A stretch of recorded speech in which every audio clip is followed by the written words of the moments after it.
For centuries, the Hermetic Order of the Golden Dawn has been shrouded in mystery, its rituals dismissed as mere magic.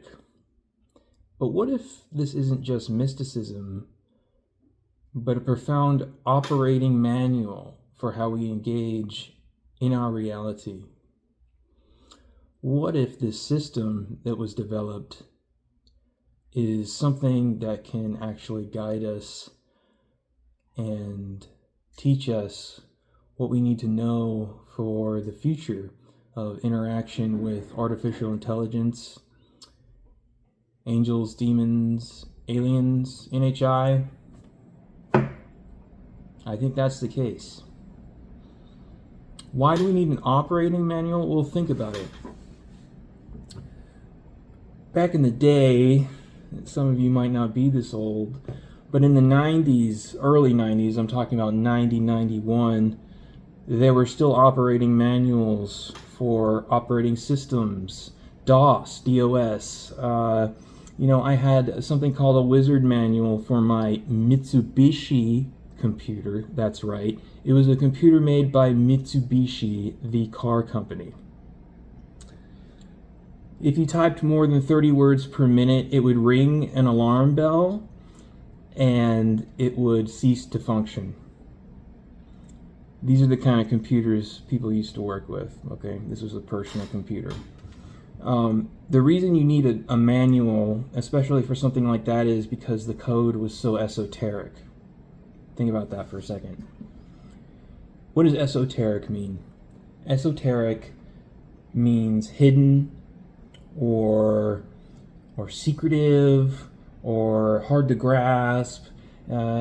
Occult is the same way. It's the secretive, esoteric information of systems like the Golden Dawn, Kabbalah, etc. What does that mean? Today on Crow Goes in Depth, I will explain everything as it relates to the Exemplar Rubicon, my own manifesto, and NHI, aliens, demons, angels, myths, gods, whatever you can think of, really. The universe is an extraordinarily large place, much larger than you may want to admit. I'm going to start with the Kybalion again. I talked about this yesterday. This is the cipher. This is the initiation. This is where you start. This is the raw data. Okay?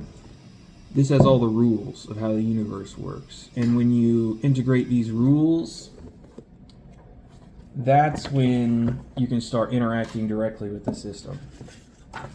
Okay, let's just go over the principles again briefly. The Hermetic philosophy is made up of several of them.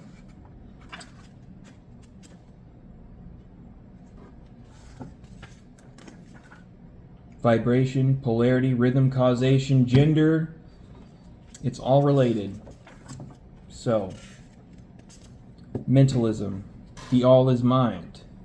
The universe is mental. The whole universe is made up of mental energy, wavelengths, functions. We talked about this yesterday. Correspondence, as above, so below. As below, so above. It goes both ways. It's a recursive energy flow. It goes into each other. It's a toroid, which is a donut shape. If you've ever seen a dolphin underwater playing with bubbles, they love to spin a toroid, and then they play with it, and the recursive energy cycle within, it's going both ways, okay? Like this, in the donut. That relates to the concept of time. Time is not linear.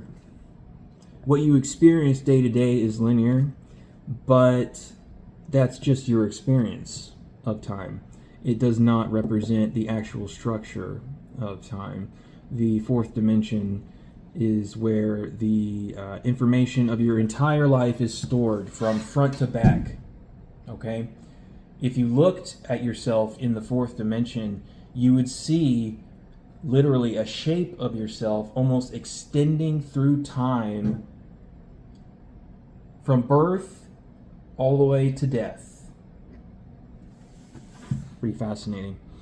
Vibration. Nothing rests. Everything moves. Everything vibrates. This is proven in science over and over again, okay? The atomic structure. Underneath, the quantum fluctuations. Everything is vibrating all the time. Just because we don't see it or experience it. Look, this book is vibrating, okay? My hand is not actually touching this book. Think about that. This book is not actually touching my hand. The sensation that I'm gaining from feeling the book is the electrical information being transferred from the vibrations, the floating energy into my own skin, the electric signals passing up towards my brain, where it's identified and my reality is constructed in real time. The observer effect closes the wave function. Brainwaves. Polarity. Everything is dual. Everything has poles. Everything has its pair of opposites. I don't want to go everything in depth again. Rhythm. Everything flows out and in. Everything has its tides. All things rise and fall. Again, the moon. The moon controls the tides on Earth. The water. The very essence of life itself contained inside the temperature, the food, the migration cycles, everything is coordinated by the energy of the moon. Cause and effect. Every cause has its effect, and every effect has its cause. Everything happens according to law. What does that mean? Well, you could think of it like Newton, if you wanted to. The cause of this book falling was me letting it go. And me letting it go was the cause. The effect was the falling and the sound it made. And it was directly correlated. It's a really simple concept in today's mind. Just try and think of everything is related kind of. In a chaotic universe, you could set off a chain reaction or a butterfly effect, okay? If you've ever heard of that. Gender is in everything. Everything has its masculine and feminine principles. Gender manifests on all planes. This does not, haters, mean, okay, it's not, just take away every gender construct you have in your mind for now. Gone, okay? Male and female, we're talking about energy. The masculine energy, the left side of your brain, is the conscious side, the very focused, it's the scientific method. You want to test everything and you think about it logically and you break it down mathematically, okay? And then the feminine, the subconscious, is the creative wellspring, the very darkness which the conscious light penetrates to create. And without the subconscious, without this darkness, without this wellspring, nothing would exist. The feminine principle is in fact the bedrock of our entire existence.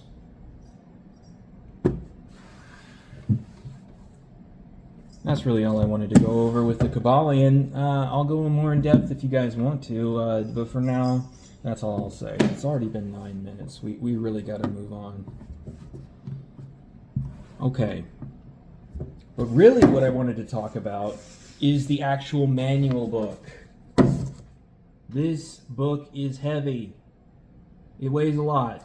In my hand, it's actually like 10 pounds. Okay, this is it.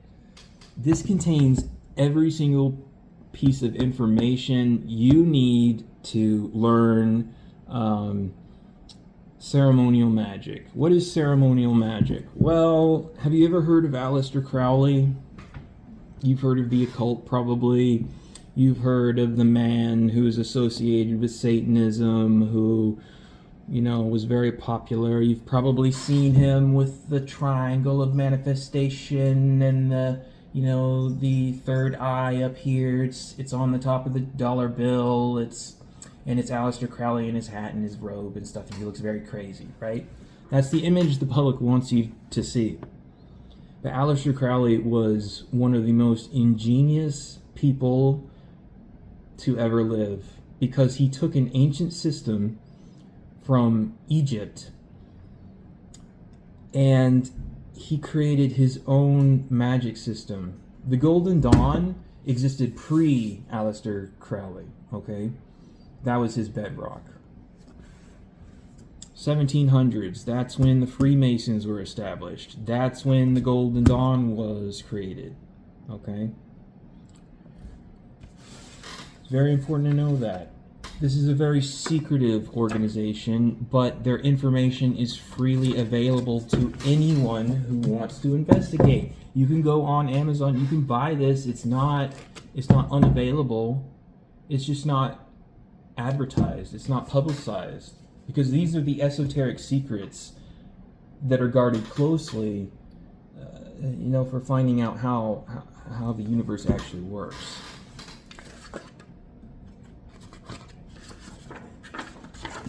It's a beautiful book. It has all kinds of ritual spaces that you can learn, and it talks about the grades, the neophyte grade and up. Okay, neophyte, Zelator, Theorcus grade papers. I haven't read that far because I gleaned information out of this. I skimmed it. This text is very thick and heavy. This is like a dictionary, okay? This is a source material. This isn't something you read through. This is something you read through. It gives you the exact steps for each grade, okay? This is your manual within a manual. This is the step-by-step guide to teach you exactly how you can prepare yourself for your journey into the ceremonial magic space, okay?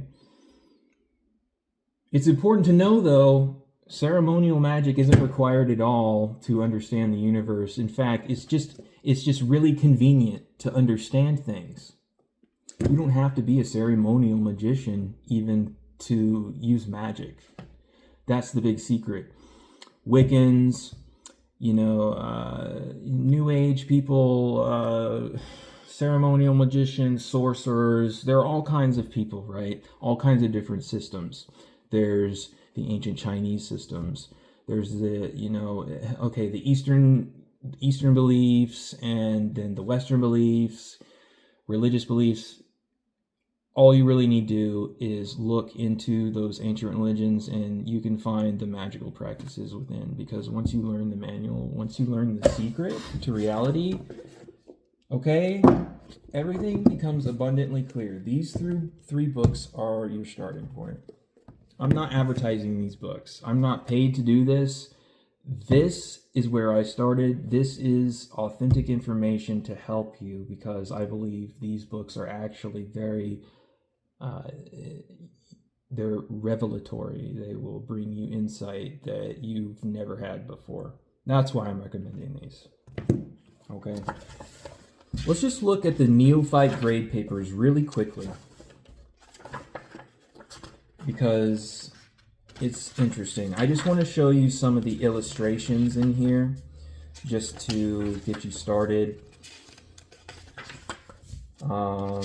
Obviously, it's going very in depth into the rituals and all of the information, the introductions to what Kabbalah is, the Order of the Golden Dawn, when it was established, the history, the different, these are the different parts of the Tree of Life: Kether, Chakma, Bina, Chesed, Gebra, Tiparath, Netzach, Hod, Sod, Malkuth, Tree of Life.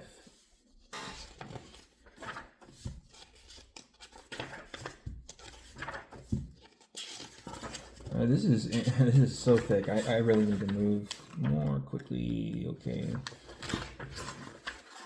Here we go. The Neophyte Grade Papers. It gives you your first meditation. Let the neophyte consider a point as defined in mathematics. See, this isn't this esoteric system. It's not just in La La Land. It's not, it's not based on wishes and dreams and what you think, could be or what you wish to happen. That's definitely involved in your own magic, but this is the concrete building blocks of the universe, okay? Let the neophyte consider a point as defined in mathematics, having position but no magnitude, and let him note the ideas to which this gives rise. Meditation is extremely important. If you don't meditate, if you don't silence yourself and let yourself think, let the mind adjust and the subconscious thoughts to flow naturally, connection to source is in silence. Okay. Let's see if there are any illustrations. Yes, here we go. This is a beautiful illustration. It's ancient Egyptian hieroglyphs.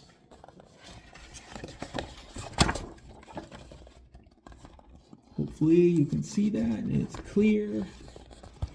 Just some illustrations, and there are color illustrations on rituals. I'm not gonna show everything. It would probably be disrespectful to you guys to do that, because when you open this book, it's a tome. It has energy. It's not something to be taken lightly. When you interact with the magical world, you need a reverence. And also, you should approach with a reverence, but also know that you are a sovereign individual. If you don't maintain your sovereignty when interacting with magical systems, entities, even aliens, NHI, this all ties in.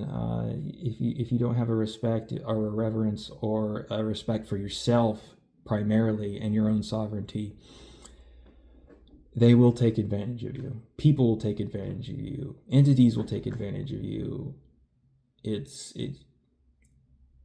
Love yourself. Please love yourself. It's so important to love yourself. If you can't love yourself, how can you love anyone else? If you can't love yourself, how do you expect to change the world?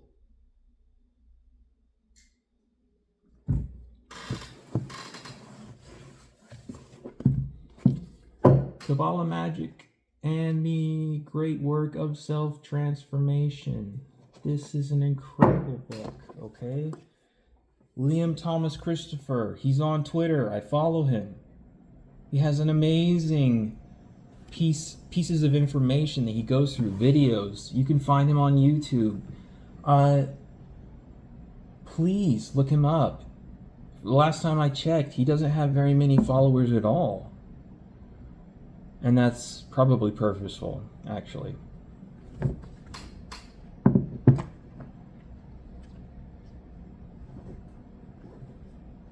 Here we go.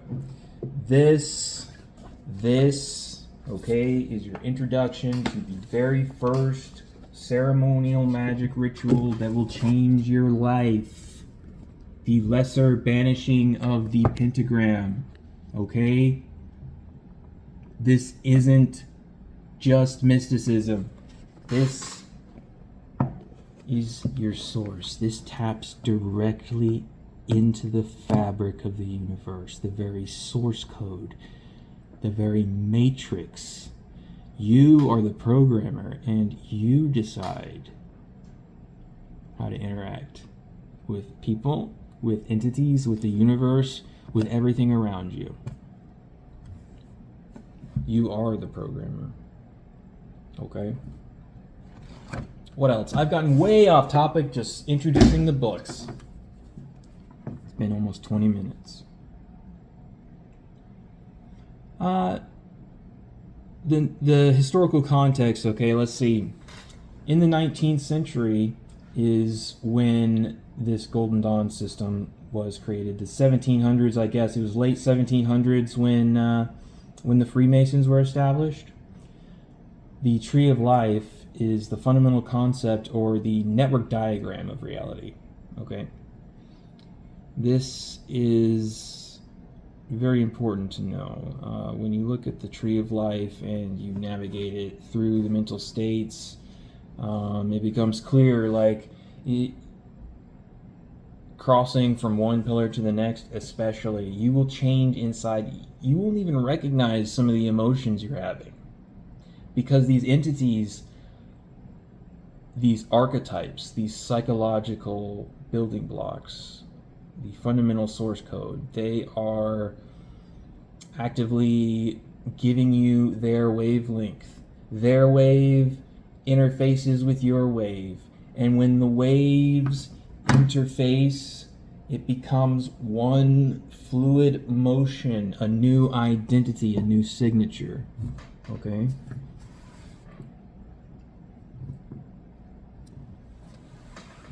The neophyte grade, especially, is basically about teaching yourself self-discipline. Many people who seek ceremonial magic, including myself, had a very undisciplined approach to life. As a disabled man, I struggled daily, and I still struggle daily, with things such as keeping my place clean. I am unable to work traditionally and keep a schedule, simply because when I take medication, sometimes I have to go to sleep and I have to commit to that schedule. It's just, life happens to everybody, right? And when you come to a place when you want to change things, that's when you start seeking out systems like this, and that's when you can begin to fundamentally understand everything about the universe. Gods, angels, spirits. What if it was all just NHI, non-human intelligence? What if these entities are all the same thing, just energy signatures? What if the quantum fluctuations beneath the atom? What if this very seam of reality is everything is one? God, one, and zero. Binary, okay? Quantum state. Both 1 and 0 simultaneously. The Trinity. What happens when you combine light and dark? You get gray. What happens when 1 and 0 are in a quantum state? It becomes infinite possibilities of emanation.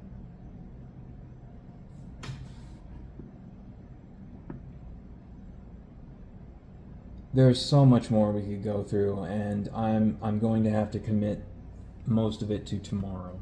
So if you want more information about this, I will be posting every single day.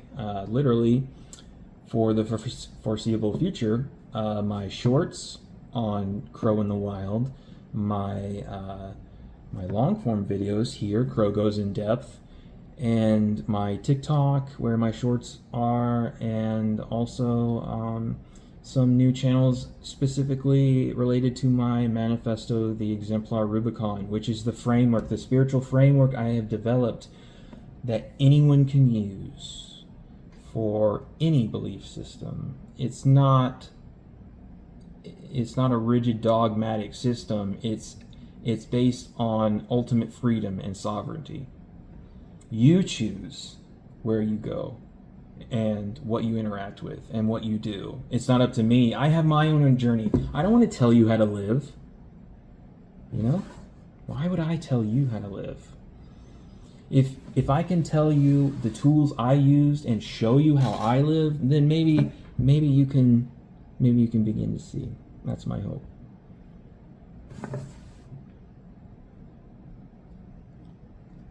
Finally, I think I'll end here because there's just too much more to go through. The Exemplar Rubicon.